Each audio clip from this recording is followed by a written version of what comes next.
Alors, je vais répondre, je pense peut-être c'est une sœur ou c'est un frère qui pose cette question, qui me demande de parler des ornements. Alors, ma sœur qui pose cette question.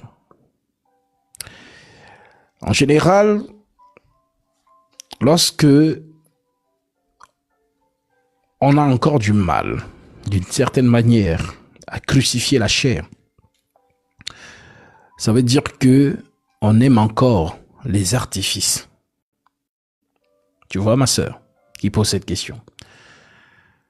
Le Seigneur dit par exemple dans Matthieu 16, verset 24, « Si quelqu'un veut venir après moi, qu'il renonce à lui-même, qu'il se charge de sa croix et qu'il me suive. » Alors, tu vois donc que par cette écriture, on ne peut pas suivre Jésus si on n'est pas capable de renoncer à soi-même.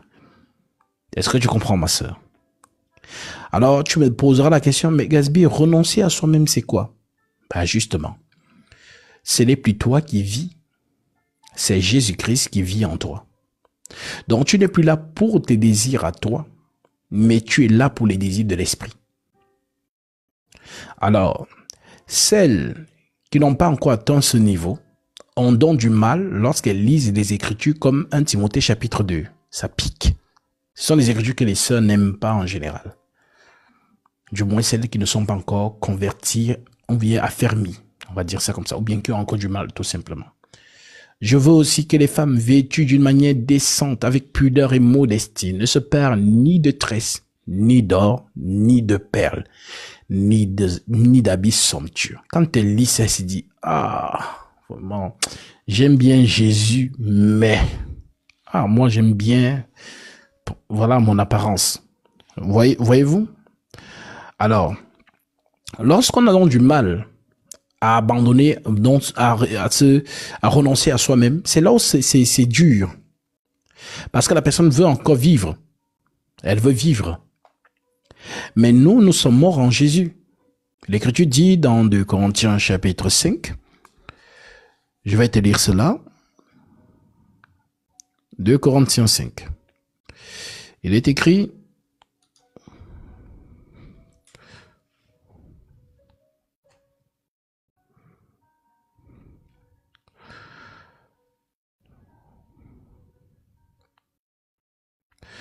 je prends à partir du verset 14 et que tu dis, car l'amour de Christ nous presse. 2 Corinthiens chapitre 5 verset 14. Car l'amour de Christ nous presse, parce que nous estimons que si un seul est mort pour tous, tous donc sont morts. Donc nous sommes morts. Si un seul est mort pour tous, tous donc sont morts. Et qu'il est mort pour tous afin que ceux qui vivent ne vivent plus pour eux-mêmes, mais pour celui qui est mort et ressuscité pour eux. Donc si on dit qu'on accepte Jésus, nous ne vivons plus pour nous-mêmes, nous vivons pour Jésus. Alors, lorsqu'on vit donc pour Jésus, on se conforme à ce que Jésus dit. Luc 6, 46, pourquoi m'appelez-vous Seigneur, Seigneur, et ne faites-vous pas ce que je dis? Alors,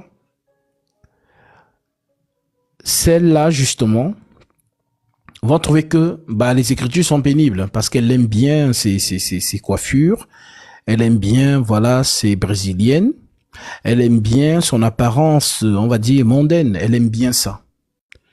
Alors, lorsque tu vas lui apporter ces Écritures, elle va te dire, non. Alors, qu'est-ce que Pierre, donc, à son tour, nous dit donc à ce propos? Lisons donc Pierre, dans 2 Pierre, 1 Pierre chapitre 3, 1 Pierre chapitre 3. Nous sommes au verset 1. L'apôtre Pierre dit ceci. Femmes, soyez de même soumises à vos maris afin que si quelques-uns n'obéissent point à la parole, ils soient gagnés sans la parole par la conduite de leurs femmes en voyant votre manière de vivre et réservée. Ayez non cette parure extérieure, dont la parure extérieure. Ayez non cette parure extérieure qui consiste dans les cheveux tressés, les ornements d'or ou les habits qu'on revêt. Mais la parure intérieure est cachée dans le cœur. La pureté incorruptible d'un esprit doux et paisible qui est d'un grand prix devant Dieu.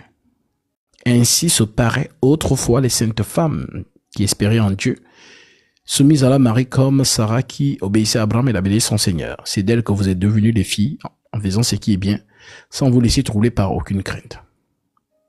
Donc tu vois donc ici que l'apôtre Pierre te dit, ayez non cette parure extérieure.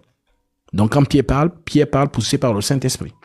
Ayez non cette parure extérieure qui consiste dans les cheveux tressés, les ornements d'or ou les habits qu'on revêt. Maintenant, il vous appelle à avoir, mais la parure intérieure est cachée dans le cœur. C'est quoi donc la parure intérieure cachée dans le cœur? C'est l'homme intérieur, le Saint-Esprit. Ça veut dire quoi? Tes bijoux, ton ornement, ce n'est plus les choses matérielles. Tes bijoux et tes ornements, ce sont les œuvres en Dieu. Lisons cela dans 1 Timothée chapitre 2, verset 9. L'Écriture dit, mais je veux aussi que les femmes vêtues d'une manière décente, avec pudeur et modestie, ne se parent ni de tresses, ni de perles, ni d'or, ni de perles, ni d'habits somptueux, mais qu'elles se parent de bonnes œuvres, comme il convient à des femmes qui font profession de servir Dieu. Alors tu choisis. Est-ce que tu fais profession de servir Dieu ou est-ce que tu es dans le monde? Choisis. Mais si tu dis que tu es en Jésus-Christ, tu as fait profession de servir Dieu.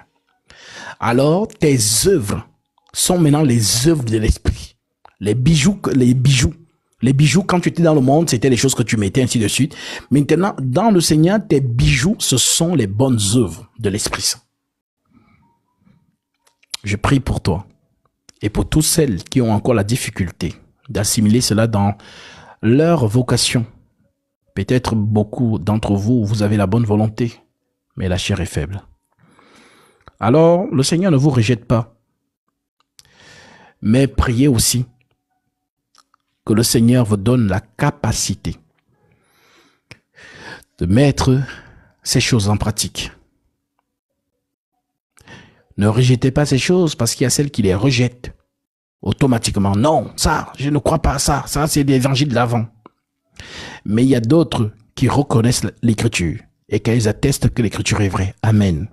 Mais elles n'ont pas la force de mettre cela en pratique. Alors, à vous qui vous trouvez dans cet état d'esprit, prie.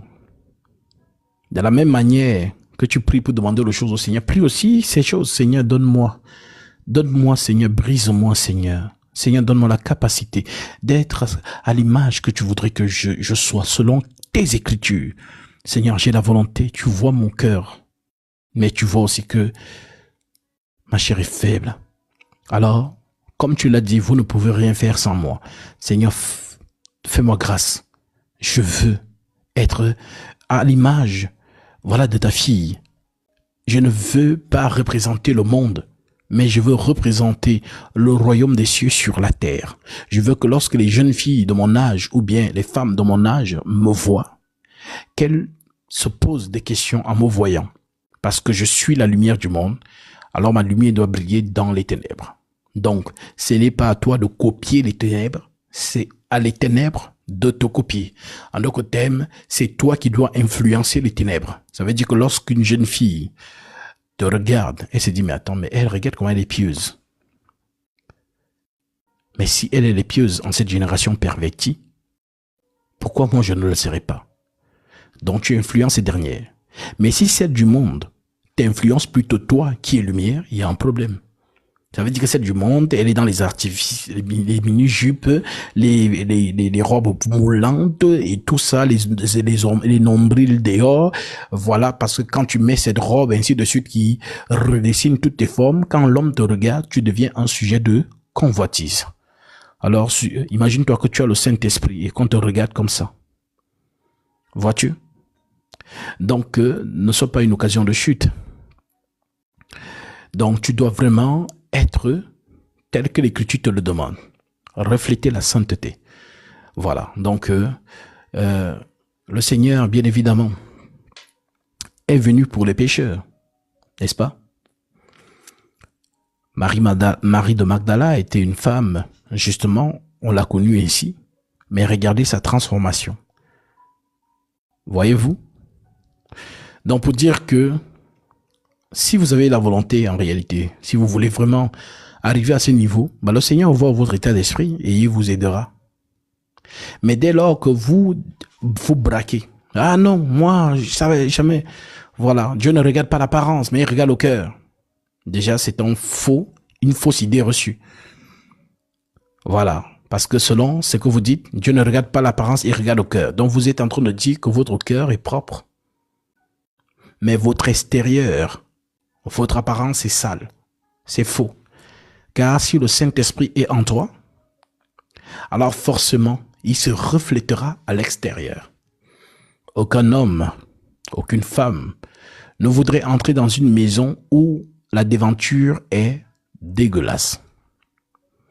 Même si à l'intérieur de cette maison, il n'y a que le marbre ou le diamant partout dans les murs, la devanture est sale, ça ne donne pas envie d'entrer. Donc si je suis propre de l'intérieur, je le suis de même de l'extérieur. C'est ça la parole de Dieu. Voilà. Donc c'est un faux argument qui veut complaire ceux qui veulent rester dans cet état d'esprit. Non, Dieu ne regarde pas l'apparence, il regarde juste le cœur. Donc Dieu, quand il vous regarde, il dit, la fille là, non, le cœur, son corps, elle est pieuse dans le cœur. Mais dans ce qui est visible, elle n'est pas pieuse. Mais non, ce n'est pas Dieu, on vous a menti. Ok? La parole de Dieu est une épée qui pénètre. Donc, je prie que cette parole vous transforme. Comme l'Écriture le dit, ne vous bornez pas seulement à écouter la parole, mais à la mettre en pratique. Alors, je dis donc à toutes mes sœurs qui sont encore dans cet état d'esprit, ne soyez pas attristés. Ok? Le Seigneur vous aime tel que vous êtes. Et également, manifestez la volonté. Manifestez juste la volonté de vouloir être à l'image de ce qu'il vous demande. Et si vous êtes dans cet état d'esprit, il vous donnera cette capacité. Voilà.